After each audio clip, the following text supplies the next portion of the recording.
নমস্কার, বাঙালির পেট পূজা চ্যানেলে আপনাদের সকলকে জানাই স্বাগত। এর আগে আমাদের চ্যানেলে কিন্তু কচু দিয়ে বিভিন্ন রকমের রেসিপি শেয়ার করা হয়েছে। আজকে আমি ওল কচুর ডাঁটা দিয়ে একটা সুন্দর রেসিপি তৈরি করে আপনাদের সঙ্গে শেয়ার করব। বন্ধুরা দেখতে থাকুন আমি ওল কচুর ডাঁটা দিয়ে কীভাবে রেসিপিটা তৈরি করছি। আমি কতগুলো ওল কচুর ডাঁটা নিয়েছি। এই ডাঁটাগুলো প্রথমে কেটে নিতে হবে। এই গাছগুলো কিন্তু দেখবেন অনেক ঝোপ জঙ্গলে দেখতে পাওয়া যায়, আবার বাজারে কিন্তু এখন কিনতেও পাওয়া যায়। তো আপনারা একদিন আমি যেভাবে রান্না করছি সেইভাবে দেখে নিয়ে রান্না করবেন, আশা করছি গলা চুলকাবে না। এই কচুগুলো রান্না করার পর খাওয়ার সময় গলা কিন্তু চুলকায় না, কিন্তু এই কচুগুলো কাটার সময় কিন্তু অনেক সময় অনেকেরই হাত চুলকায়। তার জন্য হাতটাকে শেপ রেখে নিয়ে কচুগুলোকে কাটতে হবে।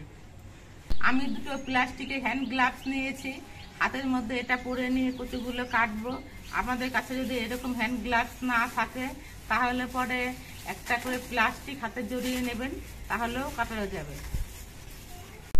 আমি এই হ্যান্ড গ্লাভসগুলো পেয়েছি গার্নিয়ারের বোতলে আনা হয় আমাদের বাড়িতে। ওই গার্নিয়ারের বোতলের মধ্যে এই প্যাকেটগুলো ছিল। আজকে একটা ভালো কাজে লেগে যাচ্ছে এই প্লাস্টিকগুলো। প্রথমে কচুর ডাঁটার উপরের দিকে যে পাতার অংশগুলো আছে এটা কেটে আলাদা করে নিচ্ছি।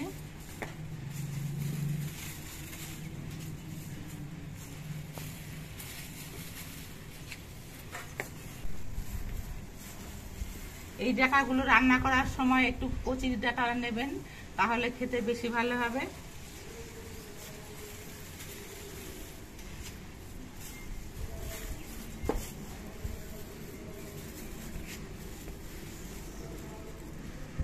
এবার ডাঁটার গায়ের খোসাগুলো ছাড়িয়ে নিচ্ছি।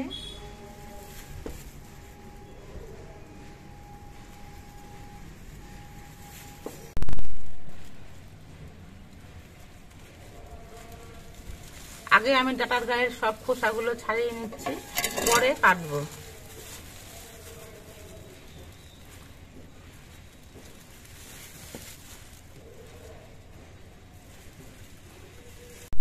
সবগুলো কচুর ডাঁটারই গায়ের খোসাগুলো ছাড়িয়ে নিয়েছি। এবার কচুগুলো আমি ছোট ছোট টুকরো করে কেটে নেব।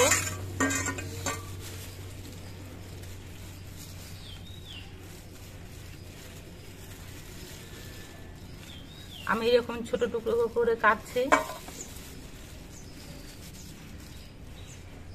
এই কচু কিন্তু বিভিন্নভাবে খাওয়া যায়। চিংড়ি মাছ দিয়ে খাওয়া যায়, ভাজা ভাজা করে খাওয়া যায়, ইলিশ মাছের মাথা দিয়ে খাওয়া যায়। আমি আজ এই কচুগুলো পেঁয়াজ দিয়ে রান্না করব।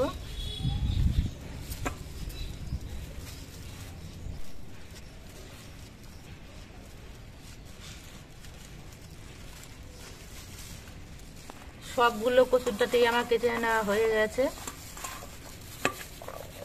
অনেকগুলো ডাঁটা নিয়েছিলাম, খোসা ছাড়ানোর পর কাটা হয়েছে, পরিমাণে অনেকটাই কমে গেছে। কচুগুলো কাটা হয়ে যাওয়ার পর সঙ্গে সঙ্গে কিন্তু আমি কচুগুলোকে ধোবো না, আমি খানিকক্ষণ নুন মাখিয়ে রেখে দেব। তার জন্য 1 চামচ আমি কচুর মধ্যে নুন নিচ্ছি। এবার নুন দিয়ে কচুগুলো মাখিয়ে রাখছি। কচুর ডাঁটিগুলোর মধ্যে নুন মাখিয়ে রেখেছি। এবার আমি 4টে মাঝারি সাইজের পেঁয়াজ নিয়েছি, পেঁয়াজগুলো কেটে নিচ্ছি। পেঁয়াজগুলো আমি সরু সরু করে লম্বা লম্বা করে কাটছি।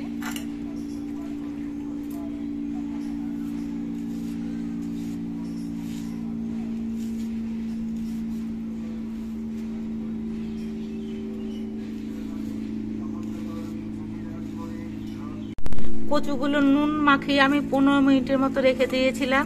এবার কচুগুলো একটু হাতে চটকে নিচ্ছি। দেখুন একেবারে পেছল পেছল হয়ে গেছে কচুগুলো। এবার এই কচুগুলো 3-4 বার ধুয়ে নিতে হবে।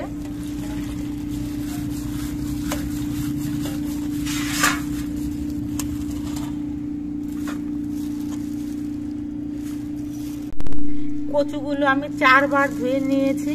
এবার কচুগুলো একেবারে চেপে চেপে নিয়ে আমি জলগুলো বের করে নিচ্ছি।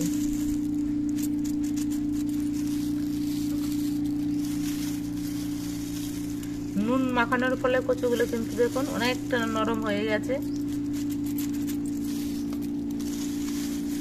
আর পরিমাণে তো অনেকটাই কমে গেছে, রান্নার পর পরিমাণ আরো অনেকটা কমে যাবে।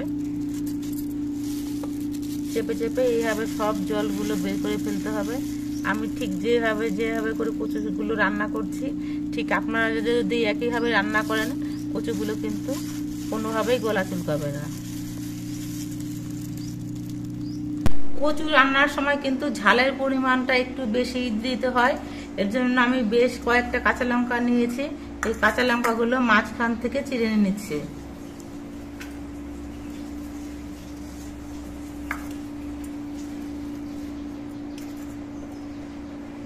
যে কোনো কচু রান্নার সময় ঝালের পরিমাণটা বেশি দিতে হয়, না হলে কিন্তু গলা চুলকানোর একটা সম্ভাবনা থাকে।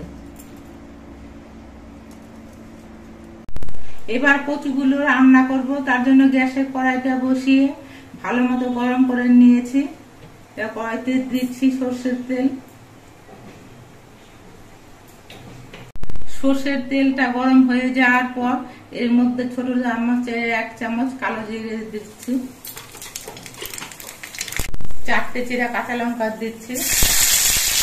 কালো জিরে আর কাঁচা লঙ্কাটা ভাজা হয়ে যাওয়ার পর এর মধ্যে কোচানো পেঁয়াজগুলো দিচ্ছি।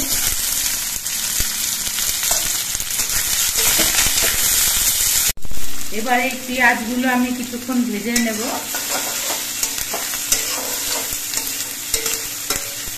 পেঁয়াজগুলো আমি 2-3 মিনিটের মতো ভেজে নিয়েছি। এবার এর মধ্যে কচুগুলো দিচ্ছি, চেরা কাঁচা লঙ্কা,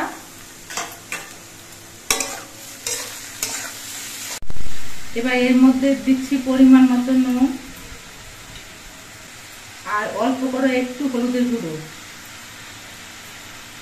এবার সবকিছু নেড়ে চেড়ে মিশিয়ে নিতে হবে।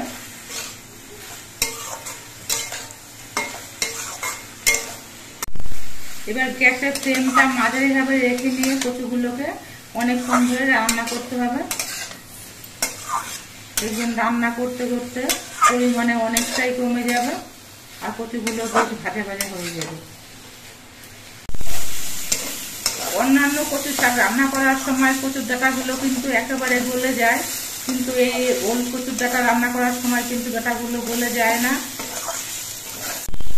এই জন্য আপনারা এই কচুগুলো যখনই রান্না করবেন একটু কচি রেখে ডাঁটাগুলো নেবেন, তাহলে ভালো হবে। কচুগুলো অন্তত মিনিট 15 ধরে আমি ভেজে নিয়েছি। কচুর ডাঁটাগুলো একেবারে নরম হয়ে গলে যায়নি, কিন্তু কচুগুলো কিন্তু নরম হয়ে বেশ ভাজা ভাজা হয়ে গেছে। কচুটা আমার রান্না হয়ে গেছে, এবার এটা আমি নামিয়ে নিচ্ছি। আপনারা দেখতে পেলেন আমি কিভাবে ওল কচুর ডাঁটাটা রান্না করলাম। এভাবে ওল কচুর ডাঁটা রান্না করলে কিন্তু একদমই গলা চুলকাবে না। গরম ভাতের সঙ্গে খেতে কিন্তু এই রেসিপিটা অত্যন্ত টেস্টি লাগে। 1 থালা ভাত এই কচু ভাজা দিয়ে খাওয়া হয়ে যায়। তো আমাদের ভিডিওটা আপনাদের কেমন লাগলো? যদি ভালো লাগে ভিডিওটিতে একটি লাইক আর নতুন বন্ধু হলে চ্যানেলটিকে সাবস্ক্রাইব করে দেবেন। সকলে সুস্থ থাকবেন, ভালো থাকবেন।